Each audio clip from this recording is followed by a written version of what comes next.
mana shunaqa bo'yinlari, yelkalariga tuz yig'ilib ketgan odamlari yelkasidagi tuzini mana bunaqa asal bilan men chiqarib tashlayman. Asalni surtamiz hozir.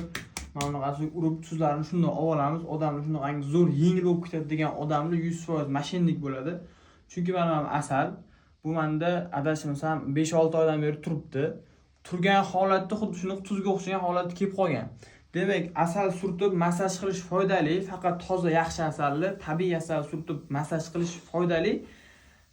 Tanadagi qon aylanish yaxshilaydi, tomirlarni kengaytiradi, shamollash chiqaradi, juda ham bir organizmga foydasi ko'p. Lekin buni faqat to'g'ri ma'noda odamlarga yetkazish kerak. Tuzini chiqarib beraman degan odam umuman noto'g'ri. Chunki mana asal bu eskisi, yangisini olib kelamiz, mana bu qo'yamiz, uramiz. O'zi asal o'sha ko'p kaltaklangandan keyin vaqt o'tib, ozroq muddatdan keyin shakarga aylanib qoladi. U tuz emas, u shakar. Sizlarga men buni keyingi videoda kutib qolasizlar. Tabiiy asalni olib kelib, mana bunaqa biron bir stolda xuddi shu narsani masalan ko'rsatib beraman. Demak, u tuz emas, asal shakarga aylanadi.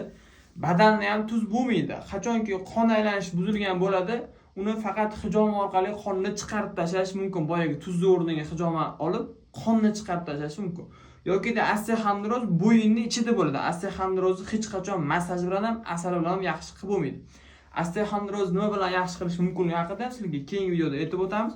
Kimga qiziq bo'ladigan bo'lsa, kommentariyada plus belgisini qoldirasizlar va siz ham asalli masaj olganmisiz yo buni olish niyat qilib yuribsizmi? Buni kommentariyada yozib qoldirishni unutmaysizlar. Keyingi videoni kutib qolasizlar.